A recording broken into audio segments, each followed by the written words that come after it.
கிறிஸ்துவுக்கு அன்பானவர்களே, இந்த நாளுக்காக ஆண்டவரை சோதரிக்கிறேன். கட்டளை கொடுத்து பார்த்து வருகிறோம். இந்த நாளில் ஆதியாகமம் 47ஆம் அதிகாரம் 11ஆம் வசனத்தில் பார்வோன் யோசேப்புக்கு கட்டளை விடுகிறான். உன் குடும்பமும் உன் சகோதரரும் எல்லாரும் என்ன பண்ணலாம், நல்ல நாடாகிய கோசை நாட்டிலே தங்கி இருக்கலாம்னு சொல்லி கட்டளை விடுகிறான். எனக்கு அருமையான கேட்டுக்கொண்டிருக்கிற தேவனுடைய பிள்ளைகளே, இந்த கோசை நாடு அவங்க அந்த 47 வசனத்தில் சொல்லப்படுகிறது. ஏற்கனவே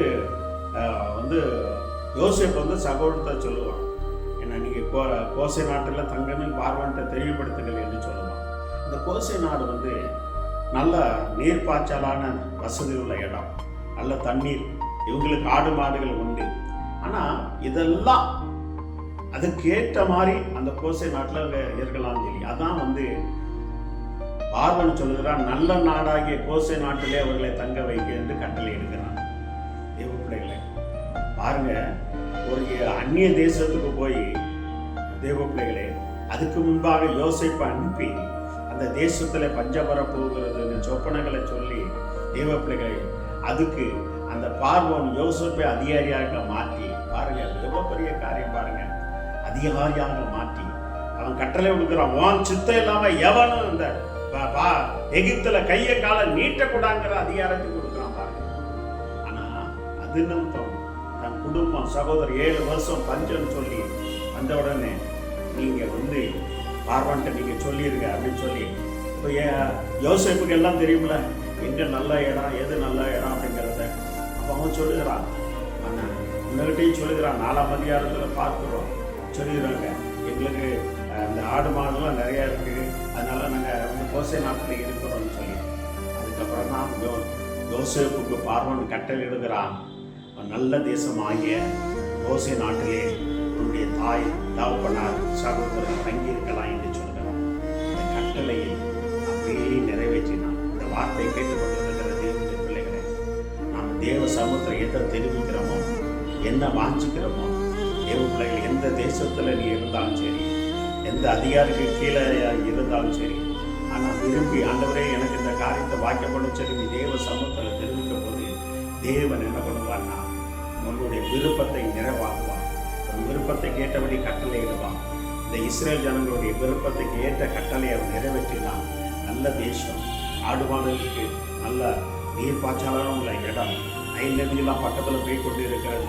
இப்படியாக அவன் அறிந்திருந்து விருப்பத்தை தெரிவிக்கிறான். அந்த வார்த்தை கேட்டுக்கொண்டு இருக்கிற தேவனுக்கு ஆண்டவர் உன்னோடு கூட இருப்பாரானா தேவ பிள்ளைகள் உன்னை நல்ல தேசத்தில் வாழ முடியாத தேவன் உனக்கு கட்டளையிடுவான். இந்த யோசேப்புக்கு பார்வன் கட்டளையிட்டபடியே அவனுடைய தாய் தாப்பனார் அவனுடைய சகோதரர்கள் எல்லாத்தையும் கோசை நாட்டில் வைத்தார்கள் என்று வேதத்தை பார்க்குறோம். அதிலிருந்து நான் பலிக்கு பெருநாள் என்று பார்க்குறோம். அந்நிய தேசத்தில் பலிக்கு பெறுவது லேசான காரியம் கிடையாது.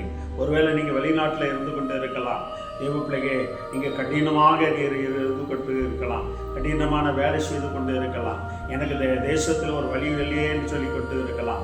ஆனால் நீங்கள் தேவ சமூகத்தில் தெரிவிங்க, ஆண்டவர் அதிகார இடத்துல எப்படி பார்வையிடத்தை தய கிடைக்கும்படி கட்டளையிட்டு உன்னுடைய உறவினர்களை உன் குடும்பத்தை இந்த கோசை நாட்டிலே நீ தங்க வைக்கலாம் என்று, நல்ல நாடாகிய கோசை நாட்டில் தங்க வைக்கலாம் என்று சொல்லி அவங்களுடைய மன விருப்பத்தை நிறைவாக்குற தேவன். இன்றைக்கு நீங்கள் கட்டளை கை கொள்ளும் போது தேவன் உங்களுடைய மன விருப்பத்தை வாஞ்சைகளை நிறைவாக்குற தேவனாக இருக்கிறார். இந்த வார்த்தை கேட்டுக்கொண்டிருக்கிற தேவனுடைய பிள்ளையே, தேவ சமூகத்தில் ஒப்புக்கிடுங்க. ஆண்டவரே என்னுடைய வாஞ்சை இது.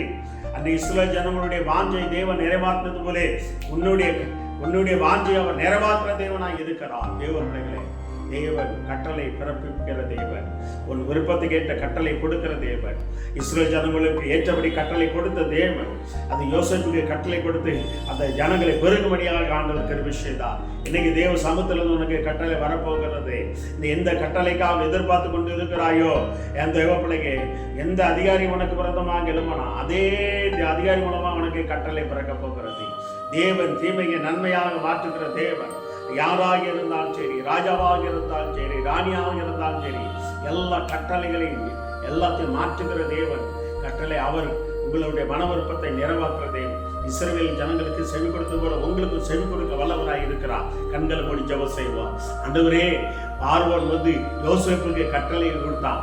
நல்ல நாடாகிய கோசை நாட்டிலே உன் ஜனங்கள் தங்கலாம், உன் பெற்றோர்கள் தங்கலாம், உடம்பந்த தங்கலாம்னு சொல்லி அவன் கட்டளை கொடுத்தானாப்பா. அதே போல தகப்பனே, வெளிநாட்டுல தூர இடத்துல இருக்கிறவனுடைய பிள்ளைகளுக்கு, ஐயோ எனக்கு இந்த இடம் கிடைத்தா பரவாயில்லையே, இந்த பட்டணம் கிடைத்தா பரவாயில்லையே, ஆண்டவரே இந்த வீடு கிடைத்தா பரவாயில்லையேன்னு சொல்லும் பொழுது என்னைக்கே நீ கட்டளை கொடுப்பீராக. இஸ்ரவேலர்களுடைய மன விருப்பத்தை நிறைவாக்குற தேவன், இந்த வார்த்தை கேட்டுக்கொண்டு இருக்கிற பிள்ளைகளுடைய மன விருப்பத்தை நிறைவாக்குவீராக.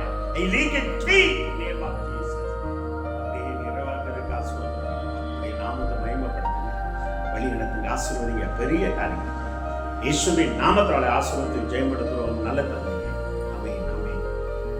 ஆண்டவர்களுடைய மன விருப்பத்தை நிறைவாக்குவார். வேத வசனம் சொல்லுகிறது, மன விருப்பத்தின்படி தந்தவர்களே ஆலோசனைகளை நிறைவாக்குவார்.